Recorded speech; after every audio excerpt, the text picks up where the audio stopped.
Hi friends, welcome to the channel. I hope you all are doing good. I'm doing great here by God's grace. So today I have brought you a variety of dishes with just one batter, and it's an idli batter. So let's see how to make the idli batter.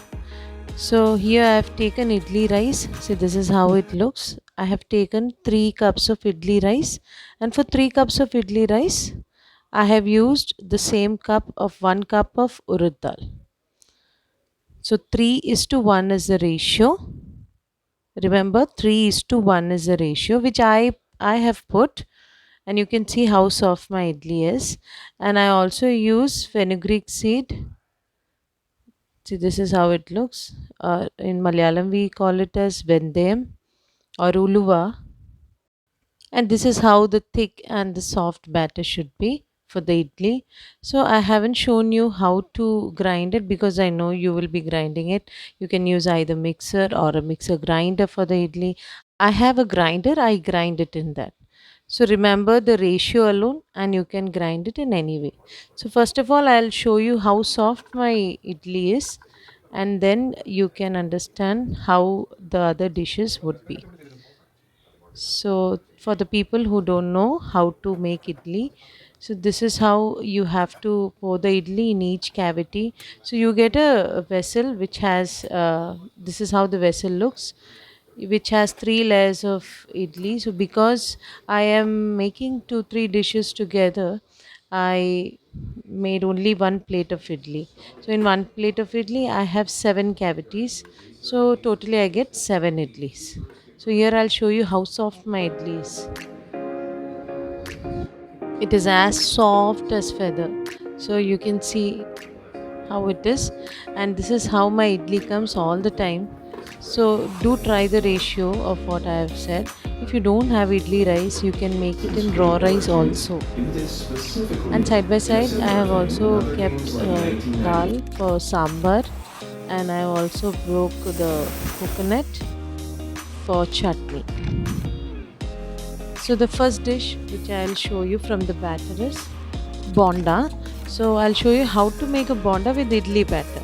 So here use 1 spoon of idli batter, 1 spoon of gram flour, little onion and green chili and ginger, curry leaves, and here you do not add any water into it because already the batter is running. So we need that consistency. Salt. There won't be a need of water because already there is water in the batter. That's why I said do not add water. So mix it thoroughly. See to it there is no lumps. And after that you can use your hand. Give one more whisk. See, you can either make it as a vada consistency or you can also make it as a bonda consistency. So I have made it as a bonda. So I have just poured it directly to the hot oil in this way with your hand. Turn it, flip in both the side until both the sides are brown in color, and then it's ready to be served. It's just an easy thing. If you have a batter at home and if your kids are home at 4 o'clock in the evening, if you're wondering what to make as a snack, you can make this. The next is again a kind of dosa. You can call this as uttapam, but this is a very different uttapam which I make this at my home, and it's a favorite among my boys at home. So here I have poured around 2 to 3 ladle of batter, and you have to smother this just like how you do for dosa, and spread it evenly, but see to it that it should not be thin, it should be thick. Then put onion into it. So whenever you are making such kind of different dishes with the same batter, you should see to it that the onion is sliced into small pieces.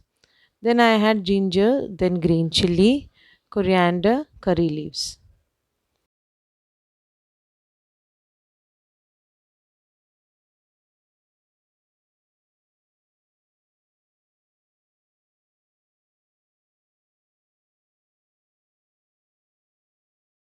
Now here I will be arranging tomato in this way. It will just look like pizza. Now here you can even add pizza sauce and make it in like a pizza and then slice and give it. But I usually put idli powder.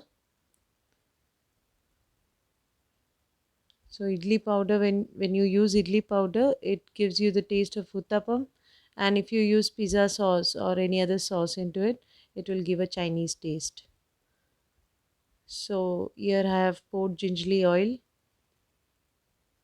Whenever you're making dosa, remember to use gingerly oil. It tastes really well, or ghee. So this is how my uttapam looks.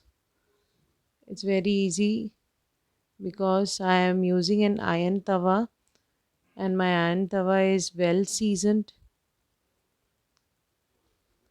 Just press it from above so that the tomato gets sticked with the dough.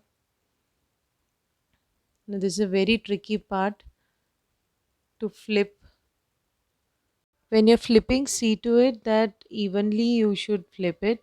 If you're not able to flip in this way, use a plate and then turn it in the plate and then flip it.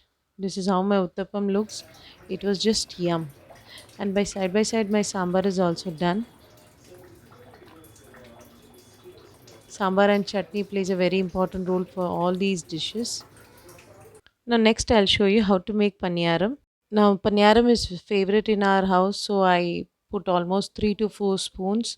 So it's upon you how much you require. Accordingly, you can use it.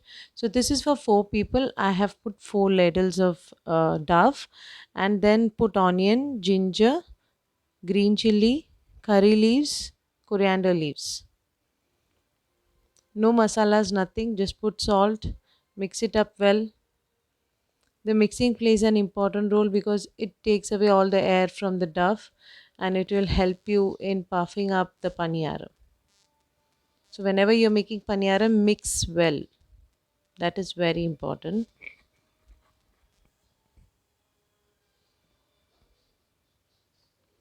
Now here I have put little bit of asafoetida and little bit of salt also. I have kept the paniyaram plate to heat up. This is how my paniyaram tawa looks like. It has 9 cavities in it. Again, it's an iron tawa. And here I am pouring the oil. So you have to pour oil in each cavity and let it be heated up. Once it is heated up, mix up the dough and start pouring it in each cavity. So to pour the paniyaram, you should use a small spoon which has a round shaped mouth in it so that it will help to pour it exactly inside the cavity. If you don't have that, use a ice cream spoons. It will help you to flip easily. So this is how you have to put the paniyaram in each cavity. So once it's done, you have to flip it. Now for flipping, I have a stick which is mainly meant for paniyaram. So if you don't have that, you can use fork because it should be pointed. Then only you can take it from the cavity and flip it. Do not use spoon into it. If you're using spoon, the exact shape will not be there. Flip it in both the side, again flip it, and then the pointed part of this is to pick it in this way and then to take it into a plate. So that's the importance of the stick. The stick is mainly meant for this. Now this stick can be used even for frying papadums, or you can say papads. So this is how you should take it from the paniyaram. You will get this kind of sticks in grocery shops or vessel shops. So this is how my paniyaram is. And now I am giving a tempering for the chutney. My chutney is also ready. So side by side all the other works were also being done. And the last is the king of everything, that is dosa.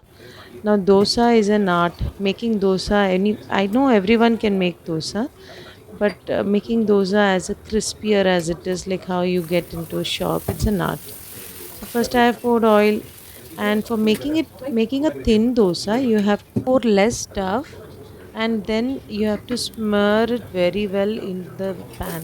To smear it well, the pan should be hot enough, then only you will get a crispy dosa. So here I have flipped it into other side, but there is no need to flip it if you are fine with using it as it is, because already the dough will be crispy and the dosa is ready. But for a safer side, I always flip it. So this is how the dosa is. See, I make it as big as it is, because here no one likes thick one. Everybody likes thin crispy dosas. So here I have shown you 5 variety of all the food that has been made with just one batter, and I have also showed you how did I make that batter. I have made idli, I have made uttapam, I have made bonda, I have made paniyaram, and then the dosa. Do try my recipes and do let me know your valuable feedback. Meet you in the next vlog. Until then, bye.